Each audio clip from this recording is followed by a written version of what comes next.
Thunder Awaken will be able to pressure the tide here in the early stages. He's at his weakest. I think that the silencer should be able to deter the Bloodseeker and the CM from putting on too much pressure. The constant arcane curse is really problematic. Especially for that CM, you don't want to really tick yourself down and get killed in these type of lanes. Top lane, RTZ on the Shadow Fiend, something that looked fantastic from him time and time again in the groups. This game, do you sort of like the overall game plan that Thunder Awaken have gone for to deal with the RTZ SF? Yeah, to be honest, traditionally, even let's go back to old Dota times, like Dota 1, etc. kind of things. Burst damage has always been something that does work pretty well versus Shadow Fiend, and you look at their lineup, it thrives on burst. So that poke from distance and burst could be something to be able to bring down RTZ in a lot of situations. And looking at lane manipulation, it's already starting to happen. Thunder, they have to try to pull this lane top because the double melee versus SF, but it will be caught. So unfortunate for them. And as you say about that burst, you know, one of the benefits as well, right, having that Bloodseeker last pick, the spell amp, it's going to be there. So that burst is just going to be at another level that RTZ's got to be prepared to deal with and rely on his teammates to bail him out when Thunder Awaken goes straight for the Shadow Fiend in the midst of the team fights. Yeah, and the really important thing really is going to be the lack of BKB piercing disables that are coming on AG at some point, right? Because at some point, Thunder Awaken, this Bloodseeker will have a BKB, and his target priority is going to be either that Invoker or Shadow Fiend. He's going to run at them, and there's no way to stop him unless they have, you know, like an Abyssal or, you know, something like that. They catch him out of the fog before that BKB happens. Yeah, so the defensive maneuvers they can rely on being sort of the global silence, the Warcry buff. Warcry is going to be one of the bigger ones, at least to protect the Shadow Fiend, of course, versus that Bloodseeker. But we've been seeing them go for it so often. Nobody really getting left too much out of the dust here. RTZ missing some of those last hits because of the creep manipulation, but so far pretty even. 4 minutes in, and nobody getting hit too hard either in the lane stage. No. I like the response from EG, the Invoker versus that Zeus. I mean, we've seen this so much, this Invoker versus those spam heroes in the mid lane. Just sustains, he's able to get on them always too. See what Abed's gonna do. I imagine he's gonna look to be pretty active this game. Going for this Quaswex build. See a bit of a chase down here on the bottom. Frostbite into the Blood Rite. A lot of damage, but Pakazs went to dive under the tower. Matthew will be able to get away. Does get triple A's. RTZ was waiting for him to try to do some creep pulling. Yeah, as we said, this is, you know, now it's gonna start getting a little harder for Nightfall until he does get a little bit tankier because the constant spam. The Panda does go for the 1-1 build. You see the confidence as well there from Pakazs, just standing his ground against Nightfall. See if he's going to be able to finish off the kill here. He'll look to chase him down. Stick charges there from both sides. It's close. Pakazs, they'll get it. First blood here for Thunder Awaken as they take down the tide. I love that they do that with a base. Fill up before that power rune comes out so we can contest with mana. Abed just continuously burning him down.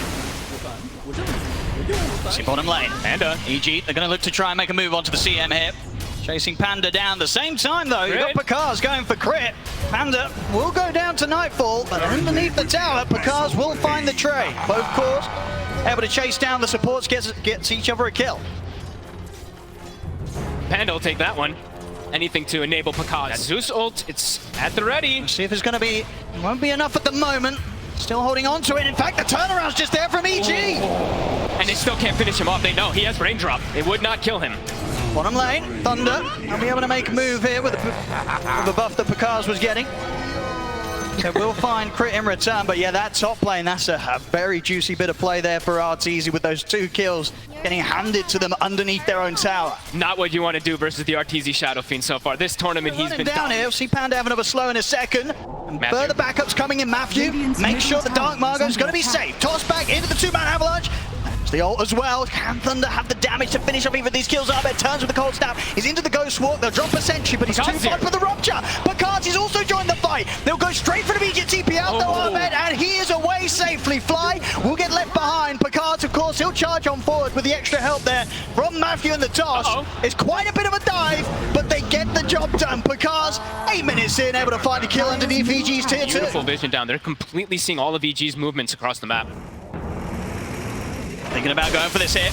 They're in. There's the ult to set things up, get the vision, Sacred ready to roll forward. Pakazs turns towards RTZ, the BKB's off as Pakazs is just able to stand his ground against RTZ. They take him down. Radiant's middle tower. As off to the side, Nightfall in trouble as well. Avalanche setting up the Blood Rite as 2 down. dead on EG. EG, they've got to run.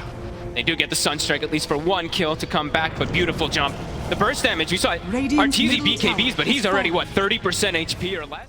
Aegis on RTZ. We'll see what EG is going to be able to set up for next. They don't have a Ravage, but they do still have the safety of the Global to fight under. Oh, actually finding a little bit of an opening here. Matthew is around as well to help Sacred out. See the BKBs popped. Arbet standing his ground. We'll see an attempt to charge down Fly, but the disarm's already there onto Pakazs. He has to back off himself. We'll drop the Rupture onto Arbet. BKB from comes to an end. Sacred's going to try and roll in and finish off this kill. A couple of bounces with the Thunder. Blood Rite down. Pakazs finishes off Arbet.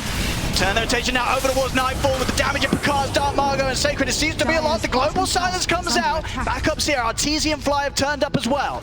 RTZ stepping forward very confidently here, of course, with the BKB and the Aegis. Turns towards Pakazs, standing his ground against the Bloodseeker, but Pakazs tries to run, but RTZ able to take him down. he keeps trying to go for the SF, but he's got Warcry on him. He's got like 40 armor on this Stride. It's still very difficult because we mentioned there's a ton of damage mitigation that's coming out on EG. They're very much ready to go. Matthew stepping up. Let's see what they find. Here's the jump. Matthew in with the Avalanche toss combo. Bursting Fly down low. Roll forward for Sacred. He's going to look to try and chase down the Sven. Flying Crit getting forced out of the fight here as Thunder run down the two supports. Fly goes down. Crit as well looking to be in a fair bit of trouble as Thunder immediately take out the two supports. The cause of EG nowhere to be seen. They'll back out. They'll completely get themselves out of this fight. They used to get this Roshan advantage from their, incredible Roshan lineup, of course. See, actually, Pakazs as well changing it up. Looking to amp up the damage, go for the Silver Edge.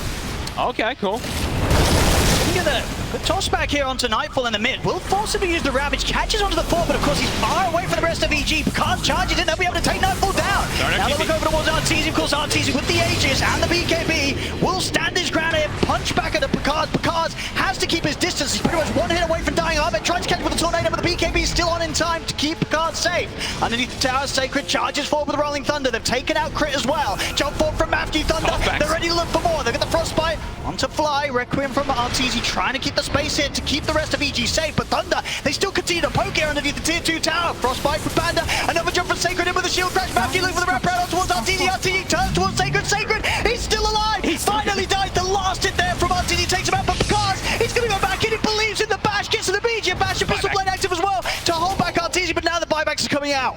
Crit's in, back into the fight, wants to make sure that Thunder tier 4 items versus Silencer. Of course, a lot of them are going to be there for the Dispel. He might look to start something off. He's in on the Crit, straight with the Pistol Blade, eliminates the Silencer. Rupture as well to Arbet. He has got the BKB, but not a lot else to help him. Bash is there from Pakazs, he's a double, and they're not done yet. They're ready to look for more. Fly, trying to set up the fight in return with Nightfall. And got RTZ coming up, looking towards Matthew, but Matthew's able to charge away. Pakazs pops the man to get back up the high ground. EG, they've got to be careful. RTZ's already used the BKB. It's coming to an end. Sacred rolls forward, blink forward, over towards Fly and Nightfall. Pakazs focusing down the time, just beating through, takes out Fly as well. It's 4 dead on EG. RTZ lucky to get away there. Able to keep this one without that BKB. Look at Matthew. Same. See in the river. Jump forward onto Sacred. They're trying to burst through him. Arbet has got the Hex out. Ravage as well. They're locking down Pakazs. Have they got enough burst to finish him off? It's so close. The back to the BKB. Pakazs, he's out of there. Start to heal up on the creeps. You know this man. He's going to be ready to go back in. He's looking over towards Arbet. Arbet caught by the silent swashbuckle. Shield crash from Sacred. They take out Arbet. They take out Fly. Maybe they can find more here in the trees. Nightfall trying to hide, but Pakazs, he's on top of the top of the shot. Pakazs getting on top, but he's going to hit. Oh, is he alive? Pakazs will survive. They're ready to keep going once again here. Thunder Awaken as RTZ Crit the last two. Left behind it for EG. RTZ's down. Crit as well. It's a team wipe. They just can't deal with them, folks. They cannot deal with them. Thunder.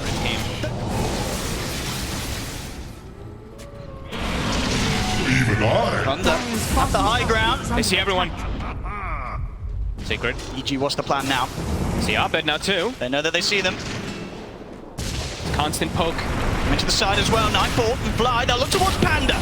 They'll try and go for the easy of the kills. Panda will get burst through. Sacred jumps forward with a roll up. He's in on top of RTZ. They've been able to burst Nightfall pretty low here. Again, Sacred with the Rolling Thunder passes by once more. Arc Lightning from Dark Margo finishes the kill. There'll be a buyback from Nightfall. Fly's going to get taken out though. He's also got the buyback available. Commits it immediately. RTZ, he needs help and he needs it now. Pops the BKB, trying to get the off. The Pistol Blade active still there from Pakazs. The Ravage from Nightfall. That's going to send her the Requiem. Nightfall, he might just have been able to turn this fight around. No, it doesn't matter. Matthew still ready to jump back in with the blink. 3 dead on EG, neither of them with buyback. EG, is there anything they can do here with the 3 of them to push them back? I don't think so. GG is called. Thunder Awaken turn up in game 1 of this best of 3 and take EG down. And they break that Shadow Fiend there, that 100%, it's gone now. They've defeated it. Some absolute confidence there from Thunder, already being shown, as you say, from the draft alone. We've seen them do it before in the groups. They let through these heroes, the Shadow Fiends, the Marcies, the Enigmas. They don't care. Nope. They know that they've got plans, they've got strategies.